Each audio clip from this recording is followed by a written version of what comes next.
নামে মায়া মমতার খনি ছিলি যখন ও তুই ছিলি যখন মায়েরই উদরে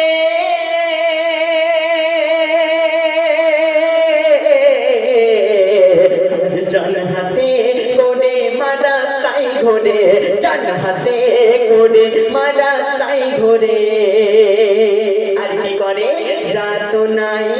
ও গো যাত নাই ঘুমাতে পারে না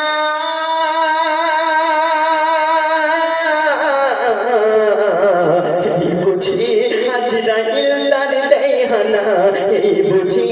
আজরাইল তার দেয় হানা তাই কাটিয়া তোর গায়ের চাম বাঁধা জুতা মায়ের কদম আমি আপনি যদি আমাদের এই গায়ের চামড়া যদি কেটে যদি মায়ের পায়ের জুতা বানিয়ে দিই তবু মায়ের এক ফোঁটা দুধের ঋণ শোধ হবে না তাই কবি বলে ও তাই কাটিয়া তোর গায়ের চাম বাঁধা জুতা মায়ের কদম কাটিয়া তোর গায়ের চাম বাঁধা জুতা মায়ের কদম হবে না তবু সমান এক ফোঁটা দুধের দাম কেন মা হয় সাত রাজার ধন আর মা হয় অমূল্য রতন মা হয় সাত রাজার ধন আর মা হয় অমূল্য রতন তাই পান্না চলে মুক্তা মনে তার থেকে ও দামে মায়া মমতার খনি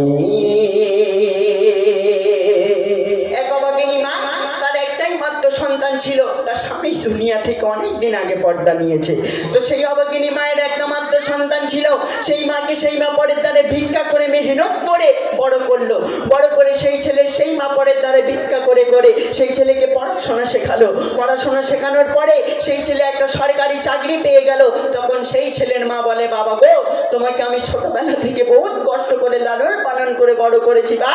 আমি এই বয়সে আমি আর পাচ্ছি না তুমি বরং একটা বৌমা করে আনো আর সেই কাল নাগিনী বউ মায়ের উপরে কেমন অত্যাচার করে কবি ছন্দের মাধ্যমে বলছে শুনবে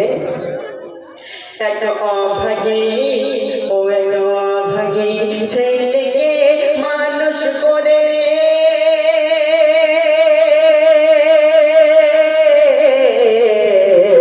আর উচ্চ শিক্ষা দিল মেহনত করে উচ্চ শিক্ষা দিল মেহনত করে আর কি হয় ও সেই ছেলেটি সরকারি চাকরি পেল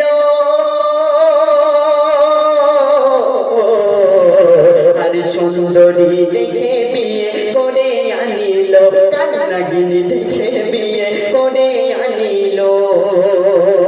আর ডোকে মারাতে কাশে আর বউয়ের নাকি না ঘুম আসে মারোকে রাতে কাশছে আর বউ বলছে বুড়ির জ্বালায় আমার ঘুম আসছে না তাই স্বামীকে ফোন লাগালো তারপর কি ঘটনা ঘটে ও গৌরকে মারাতে কাশে বউয়ের নাকি না ঘুম আসে ডোকে মারাতে কাশে বউয়ের নাকি না ঘুম আসে আর বড় তাই ঝগড়া করে স্বামী তাহার বিদেশে আর কি হয় স্বামীকে বলিল ফোনে বাঁধিয়ে মায়ের নামে স্বামীকে বলিল ফোনে বাঁধিয়ে মায়ের নামে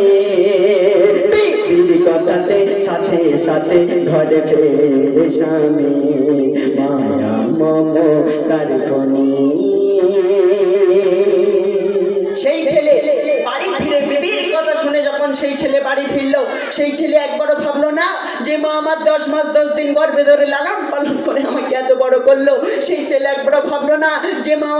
আমার পরের দ্বারে ভিক্ষা করে মেহনত করে আমাকে পড়াশোনা শেখালো সেই ছেলে একবারও ভাবলো না মায়ের বুকে লাথি মারলো সাথে সাথে মায়ের প্রাণ পাখি উড়ে গেল মা যখন মারা গেল তার কিছুদিন পরে সেই ছেলে যেই পা দিয়ে মায়ের বুকে লাথি মেরেছিল সেই পায়ে একটা ছোট্ট ঘা হলো ঘা হওয়ার পরে ধীরে ধীরে ধীরে ধীরে সারা বদনটা পচে গেল তার কিছুদিন পরে তার সেই আদরের বিবি কি বলল তোমার এত দুর্গন্ধ মই সহ্য করতে পারবো না রইল ঝোলা চললো ভোলা বলে বাপের বাড়ি তার বিবি পালিয়ে গেল সেই ছেলে পথে ঘাটে যেখানেই যাক না কেন তাকে দেখে সকলে ঘৃণার চোখে দেখে। এক আল্লাহ ব্যক্তি বলে, বাবা তোমার আজ এরকম কেন হাল, তুমি আমাকে সত্যি কথা বলো। সেই যুবক আল্লাহ ব্যক্তিকে পুরো ডিটেলস ঘটনা শুনিয়ে দেওয়ার পরে আল্লাহ ব্যক্তি কেঁদে কেঁদে বলে, বাবা গো, তুমি তোমার মায়ের সঙ্গে বহুত অত্যাচার করেছো, তোমার মায়ের কবরের যেদিকে পা তুমি চুমা করে তুমি তওবা পড়ে নাও, যদি আল্লাহ তোমার শেফা দান করে। তাই সর্বশেষ ছন্দে কবি কি বলছে শুনবেন। বিবির কথা শুনে, ও বিবির কথা শুনে মায়ের বুকে পড়ে লাথি,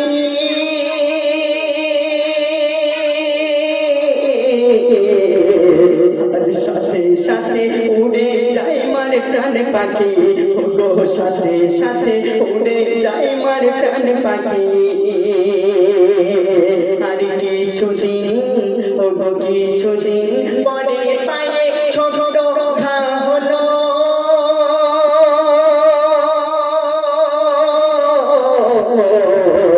আর ধীরে ধীরে সারা বদন পৌঁছে গেল, ও তার ধীরে ধীরে সারা বদন পৌঁছে গেল। আর দুর্গন্ধ এত বের হয়, বিবি তার পালিয়ে যায়, দুর্গন্ধ এত ছড়ায়, বিবি তার পালিয়ে যায়। আর গ্রামবাসীরা তাড়িয়ে দেয়, পথে ঘাটে কেঁদে বেড়ায়। মেহান্নান বলে, কি বলে, এক হুজুর পরামর্শ দিলে, মেহান্নান বলে এক হুজুর পরামর্শ দিলে, মায়ের কবরে চুমা করে মুক্তি পেল তখনই, মায়া মমতার খনি ও গো মা জননী।